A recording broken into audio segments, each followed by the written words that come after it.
Hey guys, in this video we're gonna talk about Georgia. From the Black Sea to the Caucasus Mountains, the country of Georgia is packed with stunning landscapes, intriguing cities, and centuries of history. And now it is becoming a tourist destination. Today, the population of the country is 3,700,000 people. To fully appreciate what Georgia was able to achieve since it became independent, you gotta know what it was like just 20 years ago. And back then, the average salary was about $50 a month. Crime was rampant, and in some areas, electricity was available just 2 hours per day. Then, in 2003, came the Rose Revolution, and the opposition party of Mikhail Saakashvili came to power, and that was the beginning of the new Georgia. Upon arrival, first thing is going to surprise you is the road infrastructure. They built modern highways connecting major cities. The highway system doesn't cover all the cities yet, but they're getting there. Along the roads you see modern rest areas with restaurants and even wind turbines.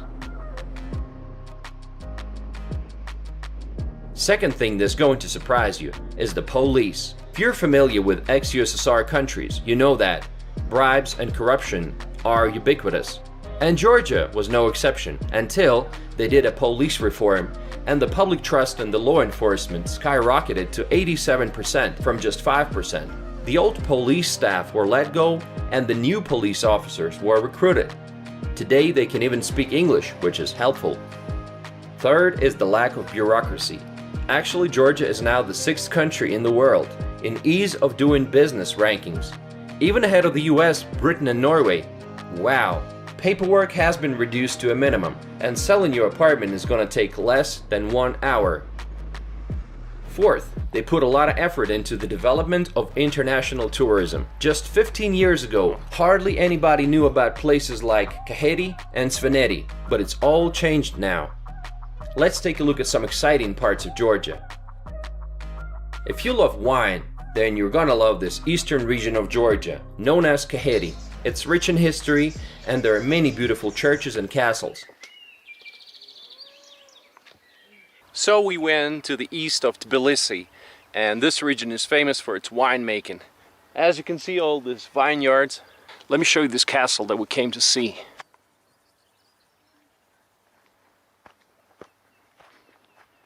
Kakheti, and especially the Alazani Valley, is the biggest wine region of Georgia, and it's considered the cradle of wine. There are hundreds of small and large wineries. Almost anywhere you go, you'll be invited to taste a glass of wine. The town of Signahi, located on a steep hill, overlooks the vast Alazani Valley, and it's famous for its picturesque landscapes and narrow cobblestone streets.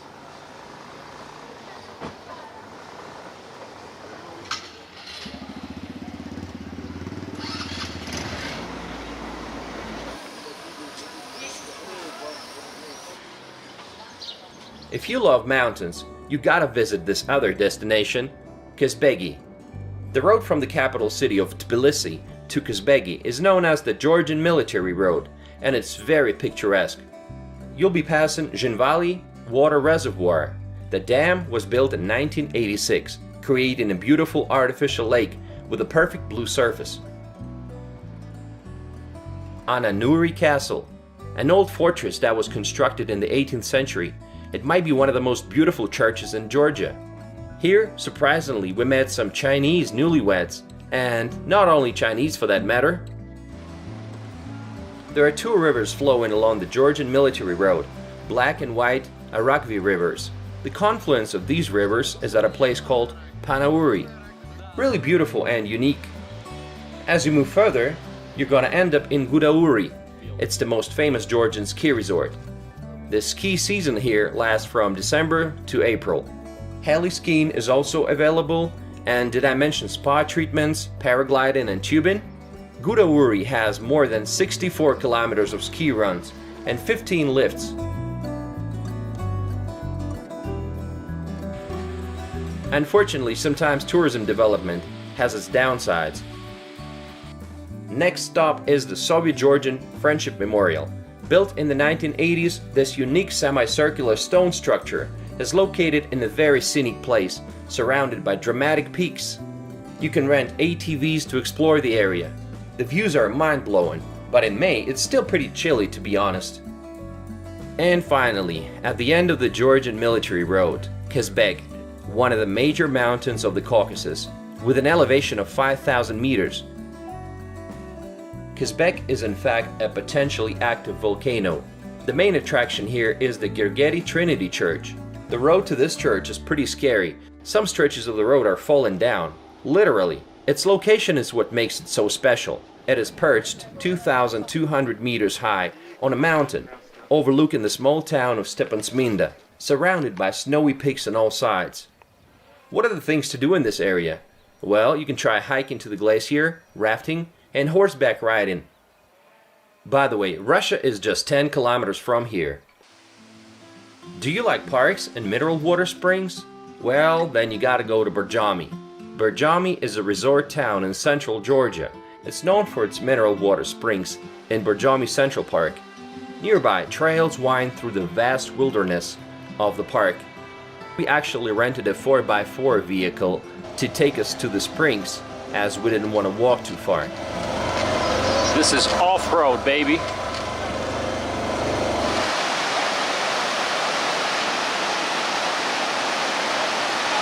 Some really beautiful hotel buildings here. Nature, everything, the weather is perfect. It's a nice place to visit in Georgia. And finally, the most exciting and remote destination, the region of Svaneti. This region is in the northwest of the country, and it's so remote and difficult to get to that road conditions can sometimes make it inaccessible, and actually it wasn't reachable by car until 1935. The main city of the region is Mestia. This place is dotted with defensive stone structures built from the 9th century to the 14th century. They were once protecting the villagers from invaders. Svaneti is an ancient land, and it's the home of the Svans. This unique culture survived for thousands of years because of its remoteness. These locals still plow their fields by hand, and livestock freely roam the streets. The Svan language is actually 1,000 years older than Georgian. In the wintertime, there's a ski resort here, and in the summertime, you can use the chairlift to take you up the mountain and enjoy the scenery. In the evening, you can go to one of the local cafes and enjoy traditional music and dances.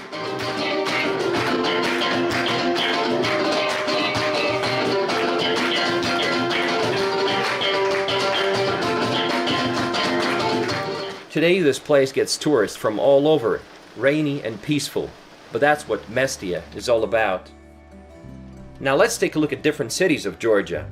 Gori is a city in eastern Georgia with a population of 48,000 people. Gori Fortress is a medieval structure sitting above the city on a rocky hill. This fortress first appears in the 13th century records. This is the city of Gori, and you can see a football stadium in the distance, and that round building is a police station. There is a museum dedicated to the life of Joseph Stalin, the leader of Soviet Union, who was born here, and Virgin Mary Cathedral, built in 1810. Aplistsehe is a rock-hewn city located just 10 kilometers east of Gori.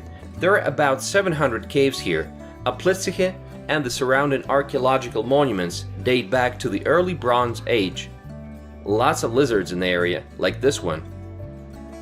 Next city, Kutaisi, is the third most populous city in Georgia. They call it the City of May and Roses, and in fact, I've seen a lot of roses in front of people's houses.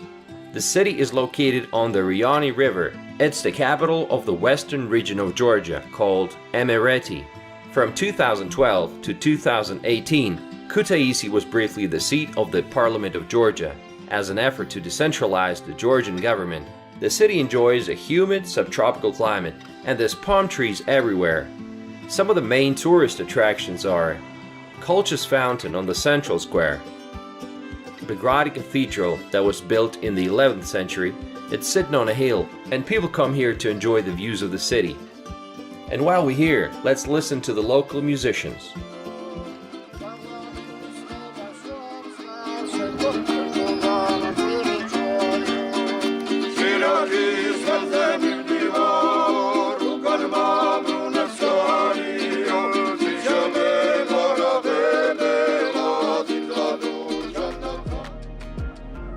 The resort city of Batumi. This is a Black Sea resort and a port city. This coastal city has undergone an extreme facelift, which makes it the perfect example of Georgia's transformation under Mikhail Saakashvili. Much of Batumi's economy revolves around tourism and gambling. Tourists are flocking to Batumi, and casinos are sprouting like mushrooms, drawing an estimated 400,000 visitors a year, mainly from Turkey, where gambling is illegal. It actually takes 15 minutes to drive to the Turkish border from here. The Old Town district is lined with renovated 19th century buildings, Europe Square, Cathedral of the Mother of God, Piazza Square, and others. The best thing about Batumi is its 10-kilometer long Batumi Boulevard. It is absolutely great. Come here to watch stunning sunsets. There are amazing sculptures and lots of activity at all times of the day. Did you know that Donald Trump was going to build a hotel in Batumi, but he had to back out when he decided to run for president? Some of the things to see in Batumi: Gonia Fortress, Ali and Nino statue, Batumi Botanical Garden, Cha-Cha Clock Tower, and dancing fountains. And finally, the capital of Georgia, Tbilisi, with a population of over 1 million people. This ancient and vibrant city spreads out on both banks of the Mtkvari River. The main sites of the city are clustered in the Old City.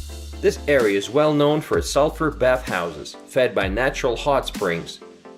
To enjoy the city view from above, take one of the modern cable cars straight up to the 4th century Narikala Fortress, which looms over the city and is guarded by Mother of Georgia monument. Lots of modern architecture too. Bridge of Peace, House of Justice, Reich Park. And if you want to get away from the sun on a hot summer day, you might want to go to National Botanic Garden of Georgia. Holy Trinity Cathedral can be seen from most parts of the city. Another interesting spot is the Metehi Church and the statue of King Vakhtang Gorgasali. The busiest and most popular street in the city is Rustaveli Avenue. It begins at Freedom Square and extends for about 2 kilometers. Strolling down Rustaveli Avenue, you can observe daily life of the city, listen to the street musicians, and have a fresh squeezed juice. In the local National Museum, they also have a museum of Soviet occupation, and at the same time they have a Stalin museum in the city of Gori. So it's interesting how they have the two museums peacefully coexisting in one country. Agmashinabeli is another street you gotta visit. It has some gorgeous historic buildings and distinctive architecture, as well as some great restaurants and cafes. Lots of interesting places outside of the city too. Jvari, a 6th century monastery, a UNESCO World Heritage Site. Wjehata, the oldest city in Georgia. The Black Sea is very far from Tbilisi, but they have a Tbilisi Sea instead. It's actually a large water reservoir. What about the Georgian cuisine? Do you love meat? Do you love spicy food? Then you're gonna enjoy Georgian cuisine. Every region of Georgia has its own kind of cuisine. Hinkali is one of the most famous Georgian dishes. It's basically juicy dumplings, and the proper way to eat them is you hold the crown, which you don't eat, with your right hand, then you slowly and carefully bite a small hole in the hinkali and drink the delicious juice inside, and then you eat the rest. Hachapuri is a traditional Georgian dish of cheese-filled bread. The most popular variation, Ajarian, has an open bowed shape, and it's topped with a raw egg. Churchhella is a traditional Georgian candle-shaped candy. Nuts and sometimes raisins are threaded onto a string, then dipped into thickened grape juice, and then dried in the shape of a sausage. There is a good choice of drinks like lemonades and of course wines. There are wine shops on every corner. Georgia is one of the oldest wine regions in the world. But what about the people? Well, Georgians are famous for their hospitality. Young Georgians are now very different from the older generation. Young Georgians, especially in big cities, speak good English. And the older generation speaks Russian, and they remember the times of the Soviet Union, and some of them are still very nostalgic about it. I was once invited to the table with Georgians, and it was a great experience. Lots of delicious food, long toasts, and songs. The signs in the streets now reflect the gradual change from Russian language to English. If you see community center in a small Georgian town, wow, that sounds so American. The United States is actively assisting Georgia in strengthening its state institutions and has provided the country with financial assistance in excess of $3 billion since 1991, and Georgians seem to appreciate that a lot. American people, very nice people. Так сказать, приезжайте. Hello, America. Камарджоба, America. Обзандит, Сакартвело. Salaries are still pretty low. The official figure is about $350 a month, but the real number is even lower. It's about anywhere from $110 to $180 a month. That's definitely not a lot, but it's a big step forward from $50 a month they used to have. Georgia is one of the few ex-USSR countries that took their destiny in their own hands and now trying to establish themselves on the world tourist map and build a competitive economy. Thanks for watching, guys. I hope you enjoyed it. There'll be more videos coming.